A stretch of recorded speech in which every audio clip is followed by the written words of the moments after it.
नमस्कार दोस्तों, मैं हूं आम्रपाली दुबे और आप लोग देख रहे हैं भोजपुरी बातें। पहली बार आप भोजपुरी फिल्म में गाना गा रहे हैं, क्या कहना चाहेंगे? ये भोजपुरी फिल्मों में तो पहला गाना है मेरा, इस लेवल पे पहला गाना है।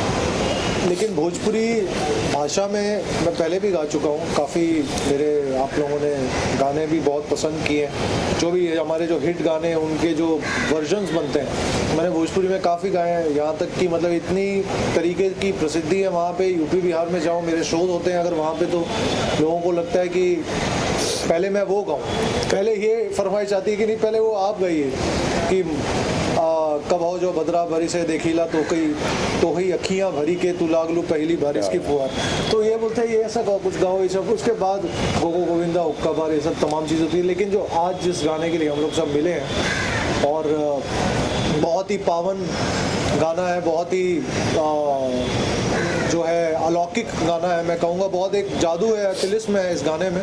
भोले बाबा का जहाँ जिक्र होता है, जहाँ उनका आवाहन हो जाता है, तो कोई भी चीज़ जो है वो साधारण नहीं रह जाती।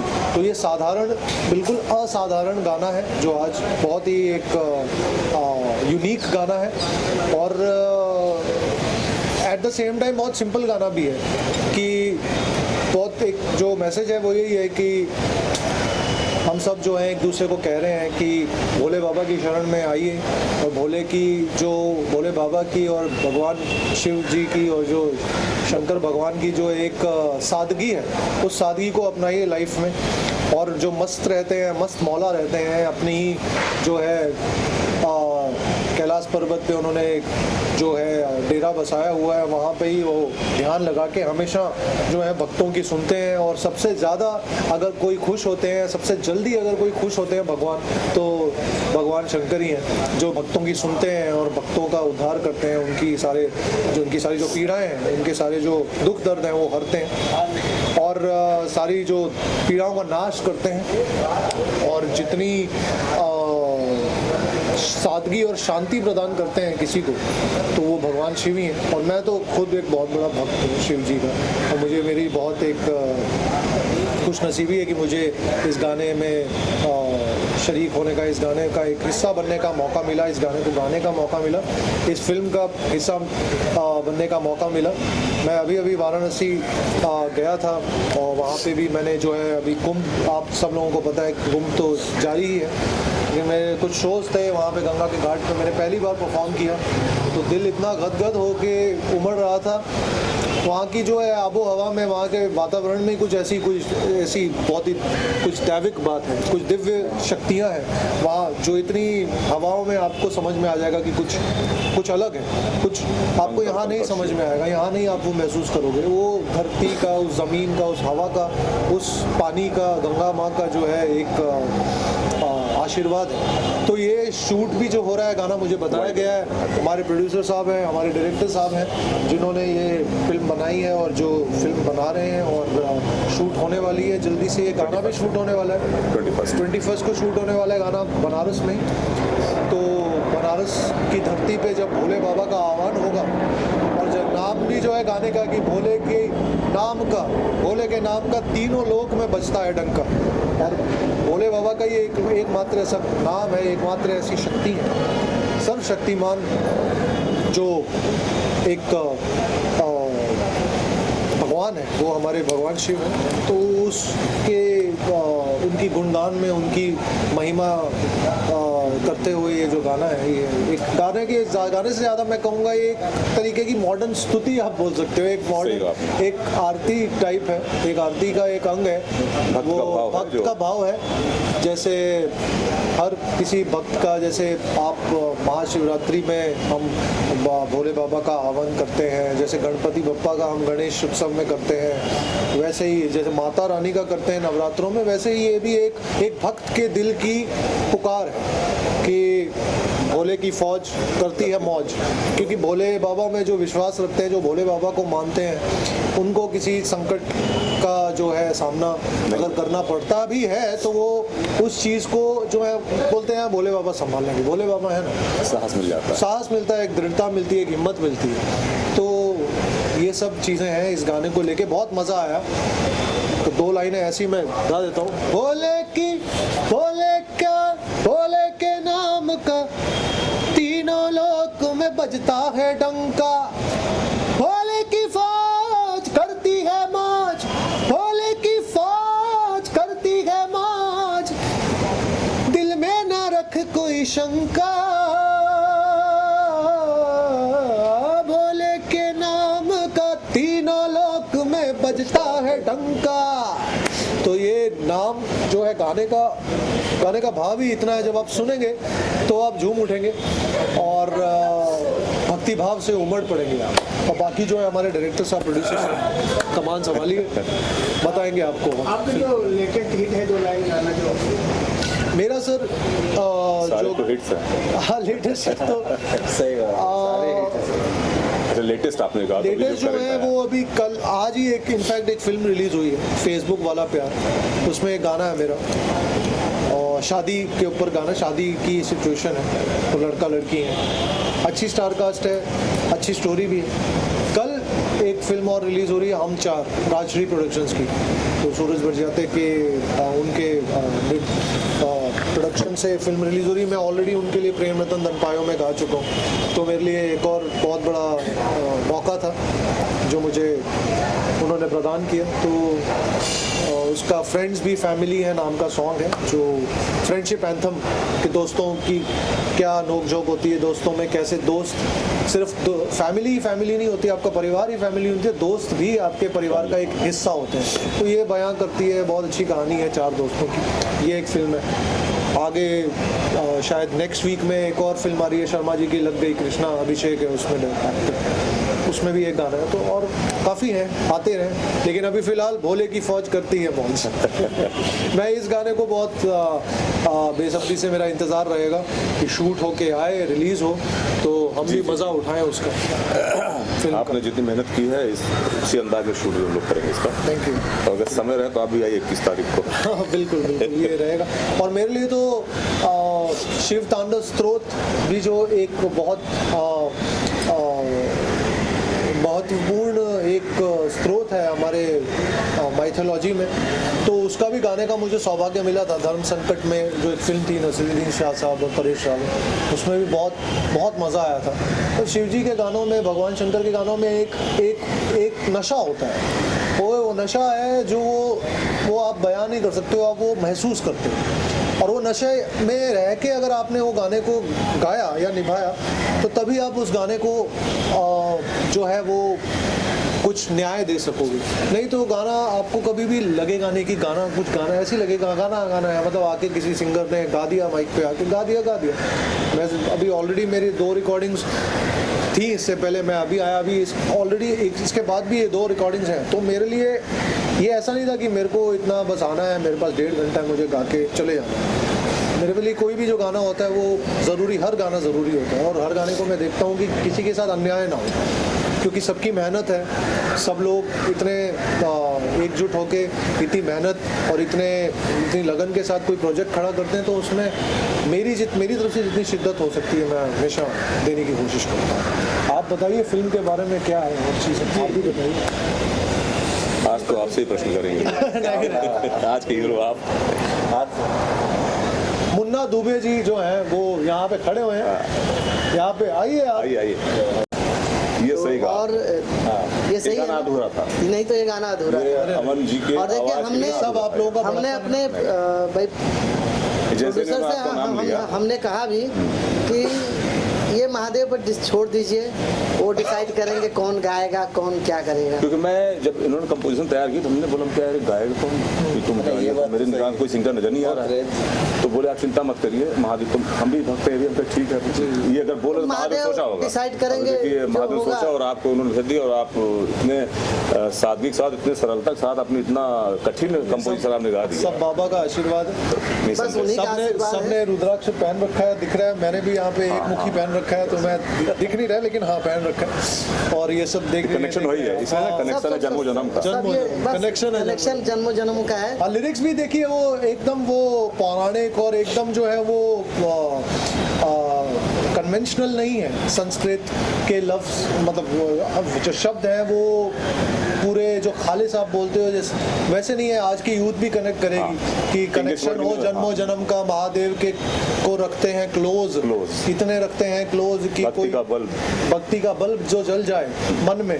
तो ये जो है ये आज की यूथ के साथ, हमारे जनरेशन के साथ कनेक्ट बहुत अच्छे से करेगी, क्योंकि ज़रूरी होता है कि पूजा पाठ और जितनी ये सब आध्यात्मिक चीज़ें होती हैं लोगों को लगता है बड़े बुजुर्गों का काम है, और आजकल की जनरेशन और बच्चों को इतना जो है ज्ञान नहीं है। तो ये सब चीज़ों से ऐसे गाने आएंगे, ऐसे कंटेंट निकलेगा तो ये लोग भी जुड़ेंगे, बहुत ज़रूरी है। जब इन्होंने सिचुएशन बता, बोले कि भोले का सॉन्ग है करिए, तो मैं रात में बैठा और इसको लिख डाला और सुनाए। तो बोले कि क्या कोई भी गाना पहली बार उतना अच्छा नहीं लगता है, लेकिन जब बन करके जब आया ये गाना, जब हमने इसको कंपोज करके और लिरिकल इसमें मैंने दो चीज़ बोला गया, हम लोग क्या आपस बोलते हैं कि भोले की फौज करेगी मौज, उनका भोले की फौज करेगी मौज आना चाहिए। उन्होंने अच्छा किया, भोले की फौज करती मौज कर रही है मौज, ऑलरेडी कर दिया। फिर उनका डंका कुछ हाँ शिव का डंका थी, इन्होंने इसको बहुत अच्छा किया। तो अब ये सारी चीज़ मिल के अभी आपने जुगा दिया है, तो अब ये इसी हिसाब से भी शूट कर देंगे इसको। तो मुझे लगता है देखिए वो भी महादेव, क्योंकि ऑलरेडी आप लोग महादेव की नगरी जा रहे हैं, संदेह वही बुला रहे हैं, बस वही बुला रहे हैं, उन्हीं का सब काम है। हमने बोला कि चलिए महादेव खुद डिसाइड करेंगे कौन गाएगा कौन बजाएगा, और जब महादेव जब आ गए ना। लेकिन मैं सच कहूँ, ये मेरे मन का भाव है, ये गाना जब बन रहा था मैं सोच रहा था, और आज ये गाना जब कंप्लीट किया आपने, तो ये मुझे ऐसा लगता है उनकी कृपा मतलब ये बरस रही है। आपने जिस अंदाज में गाया, और जबकि बहुत अलग तरह का गाना बनाया था, और वो कोई और मैं ये नहीं कहता, बहुत सारे सिंगर्स हैं, लेकिन जिस सरलता के साथ कहीं कहीं से महादेव के साथ आपका कनेक्शन है, तो ही आप इतनी आसानी से आपने गा दिया। बस बाकी तो आपने हिट्स बहुत दिए हैं निसंदेह, लेकिन ये अलग तरह का था। वो हिट्स था अपनी जगह पे, बट ऐसे जो स्पेशल गाने होते हैं, स्पेशल ऐसी कोई चीज़ें आप गा देते हो, आपको गाने को मिलती हैं, तो वो कुछ ऐसा ही कुछ हटके होता है, नॉर्मल से कुछ हटके होता है। जैसे मैंने कहा असाधारण गाना है, शुरू में ही मैंने कहा कि ये बड़ा असाधारण गाना है, साधारण गाना नहीं है। सुनने में आपको इजी लगेगा, बहुत इजी लगेगा, आप नाचोगे झूमोगे गाओगे, लेकिन गाने में जितनी शिद्दत और जितना एक भाव चाहिए, वो सुर लगाना इजी होता है, लेकिन वो सुर के साथ जो फीलिंग और जो भाव और जो एक आत्मा जो होती है, जो आत्मा है, रूह है, और जो जैसे आप उसको वर्णन करते हो उस चीज़ का, जैसे आप एक्सप्लेन करते हो उस चीज़ को, लिरिक्स राइटर जो है वो गा के लिख के छोड़ देता है, कंपोजर जो है वो म्यूजिक बना के छोड़ देगा, लेकिन जो इन दोनों चीज़ों को पकड़ के साथ में अपनी फील डालता है वो होता है सिंगर, जिसकी वजह से गाना जो है वो लोगों तक पहुँचता है। सही बात है। और जब अगर सिंगर अपनी रूह नहीं रखेगा, आत्मा नहीं छोंकेगा उसमें, तो वो आपको भी फिर मज़ा नहीं आएगा। और मुझे लगता है, उम्मीद है कि आप लोगों को पसंद आए गाना जब बाहर निकले।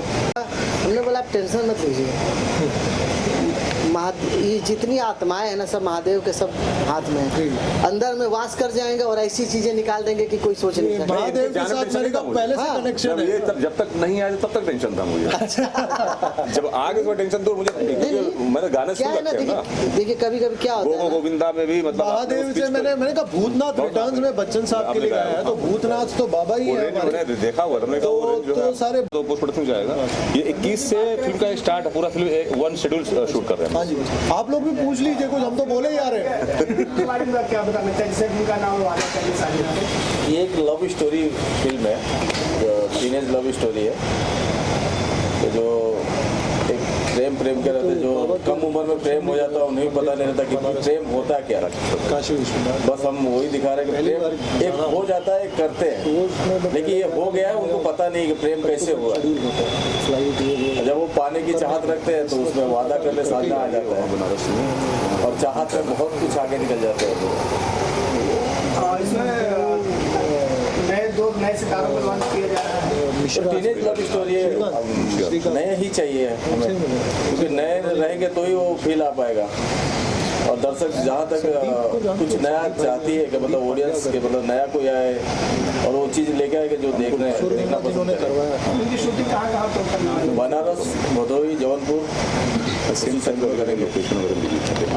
रमेश जी बात करें, आप आईटी प्रोड्यूसर एक्टर, इस फिल्म को लेकर क्या कहना चाहेंगे? कहना क्या, आज तो मतलब फिल्म बारे में ज़्यादा बातें, क्योंकि मैं इतना भाव विभोर हूँ। जिस तरह से अमन जी ने ये बाबा का भस्म लगा दिया है, अब ऐसा लगा बाबा का भस्म लग चुका है, बाबा का भस्म माथे लगा दुनिया को, तो मतलब कहने का भाव ये था। मैं वही बता रहा था इनको कि अभी बाबा का भस्म ही लगा के, मैं बनारस में था अभी 10-15 दिन पहले, बाबा का भस्म लगा के ये फ्लाइट में चढ़ा, सब लोग ऐसे देख रहे थे कि कौन आ गया। मेरे को फर्क नहीं पड़ता। काशी विश्वनाथ महाराज जो है, उनके बाबा के दर पे हमने जो है दर्शन की, उनको हाजिरी लगाई, और ये पहली बार मेरा ये सौभाग्य हुआ कि मैं पहली शोज करने तो काफ़ी दफ़े जा चुका था, बट बाबा ने इस वक्त जो है इस दौरान इस समय बुलाया, तो बाबा से आशीर्वाद लिया और बाबा से यही कहा कि जो है सबको खुश रखें और जो है इतना देते रहें। हमारे छोटे मोटे जो हैं, हम जो आपके जो भक्त हैं, हम तुच्छ जो लोग हैं आपके सामने, हमारे ऊपर अपनी कृपा बरसाए रखें, अपना आशीर्वाद बनाए रखें बस। और आते ही जो है बाबा का भस्म गाने के थ्रू संगीतमय भस्म लग गया। सही बात है, सुरीली भस्म। हाँ जी, आप वो ये हाँ नहीं, आपने मेरी बात को आगे बढ़ाई जो मैं कह रहा वही आपने कहा। आप किस किरदार नजर आने वाले हैं? मैं इसमें जो इसमें नायक है उसके मामा का रोल में कर रहा हूँ। बहुत डिफरेंट, नायक नहीं खलनायक है। हाँ, हालांकि मैं अभी तक मैं खलनायक ही रहा हूँ। इसमें प्रदीप जी ने मेरा मेकओवर किया है। इसमें एक अलग ही किरदार में मैं हूँ, जो कॉमिक भी होगा, सीरियस भी होगा और इमोशंस भी उसके अंदर। अभी तक मामा का आपने सुना होगा, मामा की जब भी चर्चा होती है तो कंस मामा, शकुनी मामा। पहली बार एक ऐसा मामा फिल्म में आएगा जो अपने भांजे से इतना प्यार करता है कि उसे पैदा होने के बाद से लेके अपने घर गया ही नहीं, यहीं रह गया उसके प्यार में। तो एक कनेक्टिविटी जो है, और बड़ी अलग तरह की फिल्म है। जैसा कि नाम है वादा कर ले साजना, तो नाम साउंड आपको मिल रहा होगा कि ये एक रोमांटिक मूवी है, लेकिन रोमांस भी इसमें एक डिफरेंट टाइप का टीनेज लव स्टोरी है। पूर्ण रूप से अश्लीलता मुक्त फिल्म है, एक भी चुंबन दृश्य नहीं है। ये मैं मीडिया सामने खुल के इसलिए कह रहा हूँ कि ऐसा है, ऐसा ही होने वाला है, क्योंकि भोजपुरी के बारे में लोग नजरिया है कि अश्लीलता ज़्यादा रहती सभी, तो ये हमने इससे परहेज रखा है पूरी तरह से। कहानी में भी और फिल्मांकन में भी पूरा मतलब हम लोगों ने सावधानी बरतेंगे कि कहीं से भी कोई भी गंदगी उसमें ना आए, कि फिल्म को हम अपनी पत्नी, अपनी बेटी, अपनी माँ, अपनी बहन सबके साथ बैठ देख सके और आपको भी गर्व हो। जैसा कि आपने कहा अमन जी ने गाना गाया है, तो इनको भी गर्व होगा कि हाँ हमने एक भोजपुरी फिल्म में ये गाना गाया, तो बाद में मैं इनको प्रीमियर बुलाऊंगा, जब देखेंगे इनको भी गर्व लगेगा, हाँ नहीं मैंने एक सही फिल्म है। क्या लोगों का नजरिया अलग रहता है, तो कार है तो उनके लिए उसमें मुख्य नायक के लिए कोई औचित्य था नहीं, तो हमने जो एक नए कलाकार का उसमें चयन किया है जिसका नाम है अमर गोस्वामी। ये किशोर नमित कपूर के यहाँ से इन्होंने एक्टिंग सीखी हुई है, और नायिका जो है, दो नायिका है उसमें, एक पूजा रंजन को हमने फाइनल किया है, दूसरी नायिका आज कल हमने उनको फाइनल किया, लेकिन एक और आज आने वाली, तो दोनों में से एक को फाइनल करने वाले, म्यूजियम बोल रहा हूँ मैं, अभी भी तलाश जारी, क्योंकि वो नायिका का रूप ही ऐसा है, मतलब उसका लुक जैसे कि विवाह में अमृता राव जी का था या भाग्यश्री का मैंने प्यार किया में था, तो उस तरह की इनोसेंसी चाहिए, तो जो मार्केट में है तो वो कहीं न कहीं से मेच्योरिटी है उनके अंदर, जैसे बॉबी में डिम्पल कबाड़िया। हाँ, तो उस तरह से हम देख रहे हैं। तो तलाश पूरी हो चुकी है, 1-2 दिन में मैं नाम उनका भी अनाउंस कर दूंगा। साथ में सत्येंद्र सिंह है और उमेश सिंह जी हैं, लोटा तिवारी है, कमलाकांत मिश्रा है, निरंजन चौबे है और सिमी है, सिमी मुखर्जी, और किसका नाम भूल रहा हूँ जो इसमें चयनित किया जा चुके हैं, बहुत सारे हैं, कुछ नाम है ना, बहुत सारे लोग हैं, तो ये सारे मुख्य उसमें हैं। और संजीव मेहता जी हमारे, आप आइए संजीव जी, आइए आप इधर आइए। संजीव मेहता जी भी आ रहे हैं, ये हिंदी इंडस्ट्री से हैं, इन्होंने बूगी बूगी से लेकर मूवर्स एंड शेकर्स के पंचेज स्टोरी में लिखी हुई है, और इसमें ये हमारे साथ काम कर रहे हैं एज एन एक्टर करने जा रहे हैं। इसके पहले हमारे साथ इन्होंने हिंदी फिल्म की थी। संजीव आप बैठिए, आइए, आप आइए। अच्छा लगेगा, वादा कर ले साजना, बस नाम याद है। हाँ, ये नाम याद रखिए, और भोले की फौज करेगी मौज। जो लोग भोजपुरी में अश्लील गाना गाते हैं उनके लिए आप क्या कहेंगे? मुझसे आपने पूछा, अपनी जमीर को जगाएं वो, और उनकी घर में भी माँ बहन है, बेटियां हैं, तो मुझे लगता है कि जो आप खुद नहीं सुन सकते अपनी माँ बेटी के साथ बैठ के, तो दूसरों को सुनाने का प्रयास न करें चंद पैसे कमाने के लिए। तो गायकी एक अलग चीज़ है, साधना है, संगीत साधना है। संगीत इतना सस्ता नहीं है। अभी आप देखिए सामने आप बैठे हुए हैं, इन्होंने साधना की, इतना संगीत उस चरम तक गए हैं, तब आज इनको मतलब लोग बुलाते हैं और गा रहे हैं, अच्छा गाना गाते हैं। तो जो लोग भी इस तरह करते हैं, मैं तो यही कहूँगा, हालांकि बहुत कम लोग हिम्मत कर पाते हैं, मैं इसलिए हिम्मत कर पा रहा हूँ कि जो सच है वो बोलने में कोई गुरेज नहीं करना चाहिए। तो मुझे लगता है कि अब समय बदल रहा है भोजपुरी का, उनको भी बदलना चाहिए, प्रयास करना चाहिए, लोग उनका समर्थन करेंगे, उनको सपोर्ट करेंगे, तो उसमें कोई बुरा लगने की बात नहीं है। जो गंदा है तो गंदा है, गंदी चीज़ों को प्रमोट हम नहीं करते। बस खाली आप लोग साथ दीजिए। हाँ, मीडिया आपका बहुत योगदान है इसमें, तो अगर आप उनका विरोध करना शुरू करेंगे तो शायद उनकी आत्मा जगे, क्योंकि कहीं न कहीं से हमने देखा है उनका एक वीडियो अपलोड होता है तो मीडिया उसको जो है ये 1 करोड़ व्यूज़ चले गए, 2 करोड़ व्यूज़ चले गए, तो उनकी हिम्मत कहीं से बढ़ जाती है उस तरह गाना गाने के लिए। तो कहीं न कहीं अगर मीडिया भी इस पर अगर समाज के प्रति अपना उत्तरदायित्व समझे और अच्छी चीज़ों को प्रमोट करें और बुरी चीज़ों को ना करें, तो मुझे लगता है कि बुराई धीरे धीरे करके खत्म हो सकती है। हालांकि बुराई तो हमेशा रही है, रहेगी, जब तक बुराई रहेगी तो अच्छाई का कोई मतलब नहीं होगा, लेकिन प्रयास तो किया जा सकता है, उसमें कोई। Press the bell icon on the YouTube app and never miss another update.